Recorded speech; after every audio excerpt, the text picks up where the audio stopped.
ಕುಜನ ಅಧಿಪತ್ಯ ಹೊಂದಿರುವಂತಹ ವೃಶ್ಚಿಕ ರಾಶಿಯವರ ಶುಭ ಅಶುಭ ಫಲಗಳ ಬಗ್ಗೆ ತಿಳಿಸಿಕೊಡಿ ಗುರುಜಿ. ಮಕರ ಸಂಕ್ರಮಣದ ಬಳಿಕ ಈ ರಾಶಿಯವರು ಹೊಸ ಕೆಲಸ ಕಾರ್ಯಗಳಿಗೆ ಕೈ ಹಾಕ್ಬೋದಾ, ಅದೃಷ್ಟವರು ಕೈ ಹಿಡಿಯುತ್ತಾ ಅಂತ?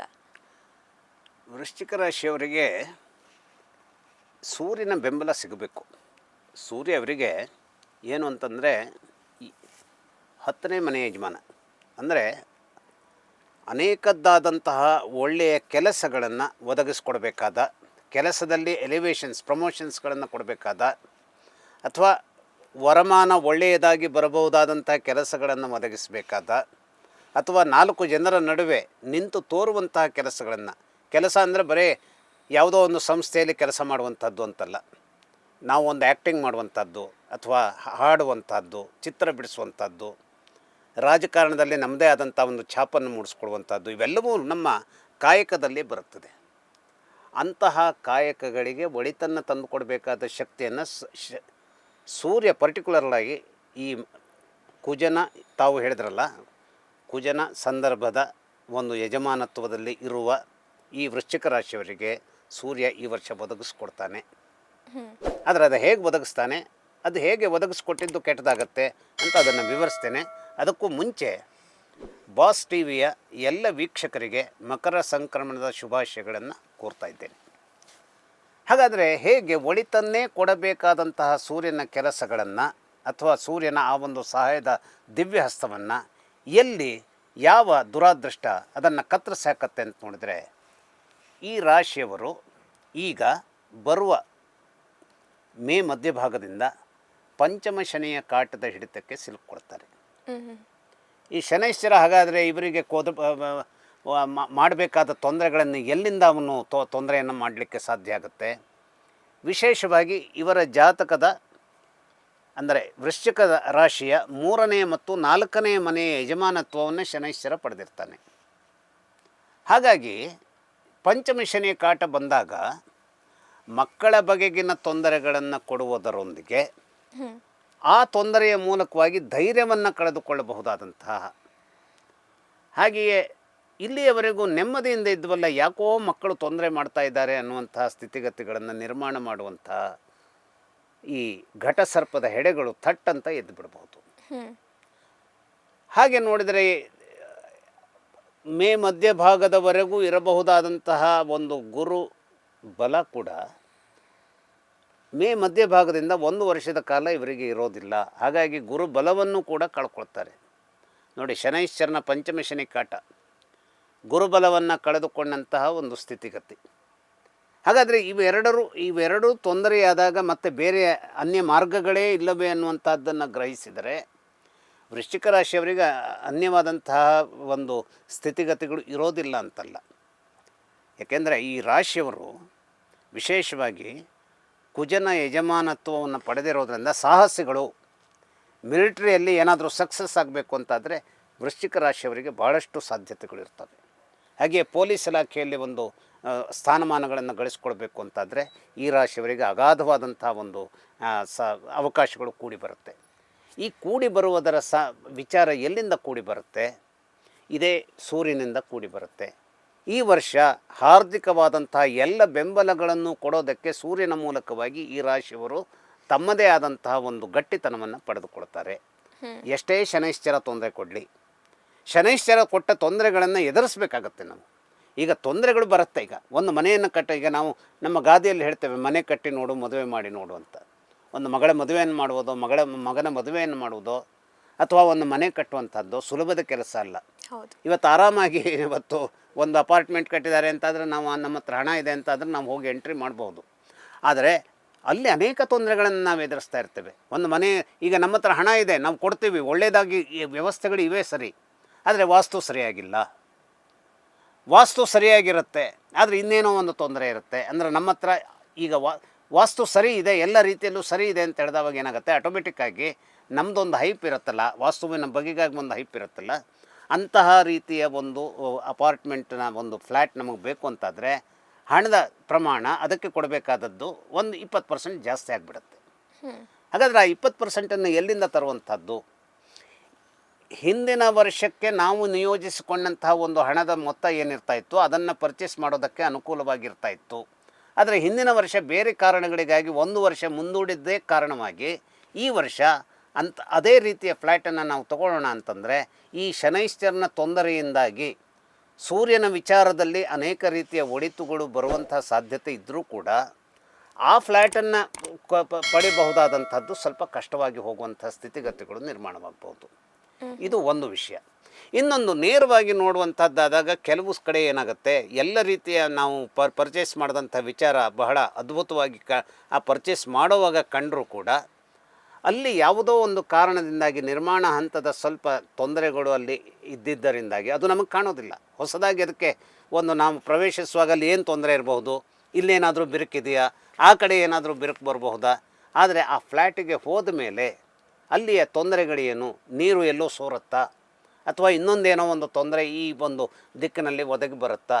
ಈಗ ಒಮ್ಮೊಮ್ಮೆ ನಾವು ಹೇಳ್ತೀವಿ ವಾಸ್ತು ಎಲ್ಲ ಸರಿ ಇದ್ದುಬಿಟ್ರೆ ಎಲ್ಲದೂ ಸರಿ ಹೋಗಿಬಿಡುತ್ತೆ ಅಂತ. ನೋ, ವಾಸ್ತು ಸರಿ ಇದೆ, ಎಲ್ಲ ರೀತಿಯಲ್ಲಿ ವಾಸ್ತು ಪರ್ಫೆಕ್ಟಾಗಿದೆ ಅಂತ ಹೇಳಿದ್ರು ಕೂಡ ಆ ಮನೆಯಲ್ಲಿ ತೊಂದರೆಗಳು ಎದ್ದೇಳಬಹುದು. ಹಾಗಾದರೆ ಆ ಎದ್ದೇಳುವಂಥದ್ದಕ್ಕೆ ಬೇರೆ ಬೇರೆ ಕಾರಣಗಳುಂಟು. ಅದಕ್ಕೆ ಇವತ್ತು ಅದನ್ನು ವಿಸ್ತರಿಸ್ಕೊಂಡು ಹೇಳ್ತಾ ಹೋದರೆ ಬಹಳಷ್ಟು ಕಾರಣ. ಯಾಕೆಂದರೆ ಆ ಮನೆಯ ಒಳಗಿನ ಎನರ್ಜಿ ಏನು ಅನ್ನುವಂಥದ್ದನ್ನು ನಾವು ಅರ್ಥ ಮಾಡ್ಕೊಳ್ಬೇಕು.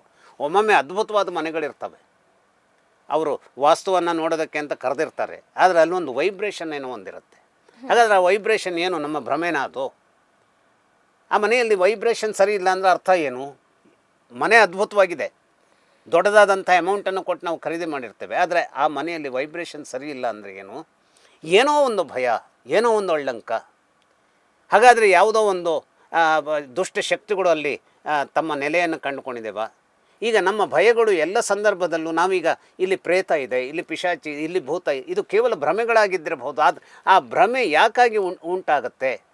ಇಂತಹ ಒಂದು ಸಂದರ್ಭ ಶನೈಶ್ಚರನಿಂದ ನಿರ್ಮಾಣವಾದಾಗ ಸೂರ್ಯನ ಕಾರಣದಿಂದಾಗಿ ಅದ್ಭುತವಾದಂಥ ಒಂದು ಅಪಾರ್ಟ್ಮೆಂಟನ್ನು ನಾವು ಖರೀದಿ ಮಾಡಿದರೂ ಕೂಡ ಯಾವುದೋ ಒಂದು ಭಯಕ್ಕೆ ತುತ್ತಾಗಿ ಬಿಡಬಹುದಾದ ಕೆಟ್ಟ ಸ್ಥಿತಿಯನ್ನು ಶನೈಶ್ಚರ ನಿರ್ಮಾಣ ಮಾಡ್ತಾನೆ.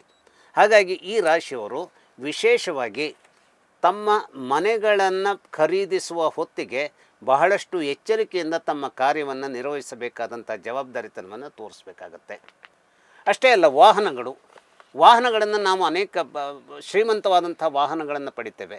ಆದರೆ ಶ್ರೀಮಂತವಾದ ವಾಹನಗಳು ಇರದೆಯೇ ಕೇವಲ ಕಡಿಮೆ ಬೆಲೆಯಲ್ಲಿ ಸಿಗಬಹುದಾದಂಥ ವಾಹನಗಳು ಕೂಡ ಅದ್ಭುತವಾದಂತಹ ಕೆಲಸವನ್ನು ನಮಗೆ ಅಲ್ಟಿಮೇಟ್ಲಿ ಬೇಕಾದದ್ದೇನು, ನಾವು ಒಂದು ವಾಹನದಲ್ಲಿ ಒಂದು ಕಡೆಯಿಂದ ಇನ್ನೊಂದು ಕಡೆಗೆ ಹೋಗಬೇಕು. ಹಾಗಾಗಿ ನಾವು ಅದ್ಭುತವಾದಂತಹ ದೊಡ್ಡ ಪ್ರೈಸಿನ ಕಾರನ್ನೇ ತೆಗೆದುಕೊಳ್ಳಬೇಕು ಅಥವಾ ಪರ್ಚೇಸ್ ಮಾಡಬೇಕು ಅನ್ನುವಂಥ ಒಂದು ವಿಚಾರಕ್ಕೆ ನಮ್ಮನ್ನು ಬಂಧಗೊಳಿಸಿಕೊಂಡರೆ ಯಾವುದೋ ಒಂದು ಅನಿವಾರ್ಯವಾಗಿ ಖರ್ಚು ಮಾಡಬೇಕಾದಂಥ ಸ್ಥಿತಿಗತಿಗಳು ಇನ್ನೊಂದು 6 ತಿಂಗಳ ನಂತರದಲ್ಲಿ ಸಂಭವಿಸಿ ಕಾರಿಗಾಗಿ ವ್ಯಯಿಸಿದಂಥ ಹಣವನ್ನು ಈ ಸಂದರ್ಭದಲ್ಲಿ ಉಪಯೋಗಿಸಿಕೊಳ್ಳಬಹುದಿತ್ತೇನೋ ಅನ್ನುವಂತಹ ಒಂದು ಆ ಒಂದು ಕ್ಲಪ್ತ ಸಂದರ್ಭದಲ್ಲಿ ಉಂಟಾಗುವಂತಹ ಕಷ್ಟದ ಸಂದರ್ಭ ಸರ್ರನ್ನು ಎರಗಿ ಬಿಡಬಹುದು. ಹಾಗಾಗಿ ಈ ರಾಶಿಯವರು ಸೂರ್ಯನ ಮೂಲಕವಾಗಿ ನೇರವಾದ ತೊಂದರೆಗಳನ್ನು ಅನುಭವಿಸೋದಿಲ್ಲ, ಆದರೆ ಶನೈಶ್ಚರನ ಮೂಲಕವಾಗಿ ಎದುರಿಸುವಂಥ ಸಂದರ್ಭ ಬರೋದರಿಂದ ಶನೈಶ್ಚರನನ್ನು ಮೀರಿ ನಿಲ್ಲುವಂತಹ ಶಕ್ತಿಯನ್ನು ಸೂರ್ಯ ಪಡೆದಿರ್ತಾನೋ ಅನ್ನುವಂಥದ್ದನ್ನು ನಾವು ಅವರ ಮೂಲ ಜಾತಕದಲ್ಲಿ ನಾವು ವಿಶ್ಲೇಷಿಸಿಯೇ ನೋಡಬೇಕು. ಆದರೆ ವಿಶೇಷವಾಗಿ ಈ ಸಂಕ್ರಮಣದ ಫಲವಾಗಿ ಉಂಟಾಗುವಂಥ ವಿಶೇಷ ಇವರಿಗೆ ಏನಿರುತ್ತೆ ಅಂತಂದರೆ, ಬಟ್ಟೆ ಬರೆಯಲ್ಲಿ ಅಥವಾ ಕೆಲವು ವಿದೇಶದ ಓಡಾಟಗಳಲ್ಲಿ ಅಥವಾ ನಮ್ಮ ಸಂದರ್ಭಗಳಲ್ಲಿ ನಾವು ಕೆಲಸ ಮಾಡ್ತಿರುವಂತಹ ಸಂದರ್ಭದಲ್ಲಿಯೇ ಕೆಲವು ನಾವು ವಿದೇಶದಲ್ಲಿ ಕೆಲಸ ಮಾಡುವಂತಹ ಒಂದು, ಈಗ ಸ್ವಲ್ಪ ವಿದೇಶಕ್ಕೆ ನಾವು ಎಲ್ಲೋ ಅಮೇರಿಕಕ್ಕೆ ಹೋದ್ವಿ ಅಂತಂದರೆ ಇಂಡಿಯಾದಲ್ಲಿ ಇರೋದಕ್ಕಿಂತ ಸ್ವಲ್ಪ ಸಂಬಳ ಜಾಸ್ತಿ ಇರುತ್ತೆ. ಅಂತಹ ಸಂದರ್ಭಗಳು ಇವರಿಗೆ ಒದಗಿ ಬರೋದಕ್ಕೆ ಅನುಕೂಲ ಇರುತ್ತೆ. ಆದರೆ ಆ ಒದಗಿ ಬರುವಂಥ ಅನುಕೂಲದ ಸಂದರ್ಭದಲ್ಲೂ ಆ 5 ವರ್ಷಗಳ, ಈಗ 5 ತಿಂಗಳ ಮಟ್ಟಿಗೆ ಅಥವಾ ಒಂದು 10 ತಿಂಗಳ ಮಟ್ಟಿಗೆ ನಾನು ಎಲ್ಲೋ ಹೋಗಿ ಬರ್ತಾ ಇದ್ದೇನೆ, ಸಿಂಗ್ಪುರಕ್ಕೆ ಕಳಿಸ್ತಾ ಇದ್ದಾರೆ, ಪ್ಯಾರಿಸ್ಸಿಗೆ ಕಳಿಸ್ತಾ ಇದ್ದಾರೆ, ಅಥವಾ ಇನ್ನೆಲ್ಲೋ ಒಂದು ನೈರೋಬಿಯಾಗಿ ಕಳಿಸ್ತಾ ಇದ್ದಾರೆ. ಆದರೆ ಅಲ್ಲಿ ಹಣ ಬರಬಹುದು, ಆದರೆ ನಮಗೆ ಬೇಕಾದಂತಹ ಮಾನಸಿಕವಾದಂತಹ ಸಮಾಧಾನ ಯಾವುದೋ ಒಂದು ಕಾರಣಕ್ಕಾಗಿ ನಾವು ಕಳೆದುಕೊಳ್ಳಬಹುದಾದಂತಹ ಸ್ಥಿತಿಗತಿಗಳು ನಿರ್ಮಾಣವಾಗ್ತವೆ.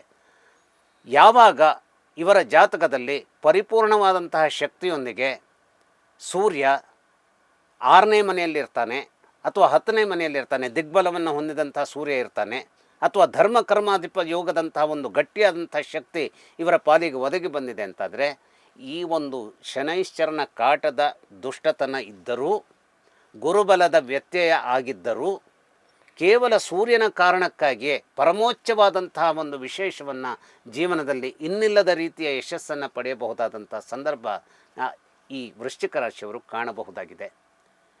ಇದಕ್ಕೆ ವಿಶೇಷವಾಗಿ ನಾನು ಹೇಳುವಂಥದ್ದೇನು ಅಂತಂದರೆ, ಮೋದಿಯವರಿಗೆ ಶನಿಕಾಟದ ಸಂದರ್ಭದಲ್ಲಿಯೇ 2 ಸಲ ಪ್ರಧಾನಮಂತ್ರಿ ಆದರು. 2 ಸಲ ಪ್ರಧಾನಿ, ಈಗ 3ನೇ ಸಲನೂ ಪ್ರಧಾನಿನೇ. ಆದರೆ 3ನೇ ಸಲ ಪ್ರಧಾನಿ ಆದಾಗ ಏನಾಗುತ್ತೆ, ಅವರಿಗೆ ಕೇವಲ BJPಯಿಂದಲೇ ಸರ್ಕಾರವನ್ನು ರಚಿಸಬಹುದಾದಷ್ಟು ಬಹುಮತ ಅಲ್ಲಿರೋದು ಇಲ್ಲ. ಹಾಗಾಗಿ ಒಂದಿಷ್ಟು ಆ ಒಂದು ಅಳ್ಳಂಕದೊಂದಿಗೆ ನಡೆಯನ್ನು ಇಡಬೇಕಾದಂತಹ ಸಂದರ್ಭ ಅವರಿಗೆ ನಿರ್ಮಾಣ ಆಗಿದೆ. ಈಗ ಅದು ಆಗಿದೆ ಅನ್ನುವುದರ ಸಂದರ್ಭದಲ್ಲಿ ಈಗ ಅವರಿಗೆ ನಾಳೆ ಏಪ್ರಿಲ್ನಿಂದ ಏನಾಗುತ್ತೆ, ಪಂಚಮ ಶನಿ ಕಾಟ ಬರುತ್ತೆ. ಹಾಗಾಗಿ ಅವರು ಎದುರಿಸಬೇಕಾದಂತಹ ಒಂದು ಏನು ತೊಂದರೆಗಳೇನಿರುತ್ತೆ ಅದು ಸ್ವಲ್ಪ ಈಗ 10 ವರ್ಷಗಳಿಂದ ನಡೆದ ನಡೆ ಬೇರೆ, ಈಗ 2.5 ವರ್ಷದ ನಡೆ ಬೇರೆ. ಆದರೆ ಆ 10 ವರ್ಷಗಳ ಸಂದರ್ಭದಲ್ಲಿ ಶನಿಕಾಟದ ಸಂದರ್ಭದಲ್ಲಿಯೂ ಒದಗಿ ಬಂದಂತಹ ಶಕ್ತಿ ಯಾರಿಂದ ಇತ್ತು? ಇದೇ ಮಂಗಳನಿಂದ, ಈ ರಾಶಿಯ ಯಜಮಾನನಿಂದ ಇತ್ತು. ಮತ್ತು ಭಾಗ್ಯಕ್ಕೆ ಕಾರಣನಾಗಬೇಕಾದಂತಹ ಒಂದು ಚಂದ್ರನಿಂದ ಇತ್ತು. ಹಾಗಾದರೆ ಈ ಸಂದರ್ಭದಲ್ಲಿ ಅವರಿಗೆ ಆ ಚಂದ್ರ ಮತ್ತು ಮಂಗಳರು ಒದಗಿ ಬರ್ತಾರೆ ಅಂತ ಕೇಳಿದ್ರೆ ಒದಗಿ ಬರೋದು ಕಷ್ಟ. ಆದರೆ ಸೂರ್ಯ ಒದಗಿ ಬರಬೇಕಾದಂತಹ ಸಂಪೂರ್ಣವಾದಂತಹ ಯಶಸ್ಸಿನ ಅನುಗ್ರಹವನ್ನು ಮೋದಿಯವರ ಮಟ್ಟಿಗೆ ಮಾಡೋದಕ್ಕೆ ಸಾಧ್ಯತೆ ಇರುತ್ತೆ. ಹಾಗಾದರೆ ಈ ಸಾಧ್ಯತೆಯನ್ನು ಮಾಡಿಕೊಳ್ಳುವಾಗ ಏನಾಗುತ್ತೆ, ನಮಗೆ ಯಾರು ವೈರಿಗಳೋ ಅವರೇ ಹತ್ತಿರ ಬರಬಹುದಾದಂತಹ ಸಂದರ್ಭಗಳು ನಿರ್ಮಾಣವಾಗಬಹುದು. ನಾನು ಕೇವಲ ಮೋದಿಯವರನ್ನು ದೃಷ್ಟಿಯಲ್ಲಿ ಇಟ್ಕೊಂಡು ಹೇಳ್ತಾ ಇಲ್ಲ. ಯಾವುದೇ ವೃಶ್ಚಿಕ ರಾಶಿಯವರಿಗೂ ವೈರಿಗಳೇ ಅನುಕೂಲಕರವಾದಂತಹ ಒಂದು ನೆರಳನ್ನು ಒದಗಿಸಬೇಕಾದಂತಹ ಒಂದು ವಿಸ್ಮಯ ಈ ವರ್ಷ ನೆರವೇರುವಂಥದ್ದಕ್ಕೆ ಸಾಧ್ಯತೆ ಇದೆ.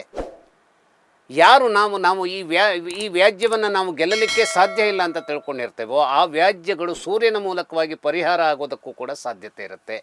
ಆದರೆ ವಿಶೇಷವಾಗಿ ಮಕ್ಕಳ ಬಗೆಗೆ ತನ್ನದೇ ಆದಂತಹ ರೀತಿಯಲ್ಲಿ, ಯಾಕೆಂದರೆ ಎಲ್ಲ ಸಮೀಕರಣಗಳು ಕೂಡ ಎಲ್ಲರ ಮಟ್ಟಿಗೂ ಅದು ಸಕ್ಸಸ್ ಹೊಂದತ್ತೆ ಅಂತ ಹೇಳಲಿಕ್ಕೆ ಬರೋದಿಲ್ಲ. ಆ ಮನೆಯ ಮಕ್ಕಳ ಬಗೆಗೆ ಆ ಮನೆಯ ತಂದೆ ತಾಯಿಗಳು ವಹಿಸಿದಂತಹ ಸಮೀಕರಣಗಳು ಅಥವಾ ಅವರ ಒಂದು ನಿಯೋಜಿಸಿದಂತಹ ಕಾರ್ಯಸೂಚಿಗಳು ಈ ಮನೆಯ ಮಕ್ಕಳಿಗೂ ಕೂಡ ಆಗತ್ತೆ ಅನ್ನುವಂಥದ್ದನ್ನು ಹೇಳೋದಕ್ಕೆ ಅಸಾಧ್ಯವಾದಂಥ ಸ್ಥಿತಿಗತಿಗಳಿರ್ತವೆ.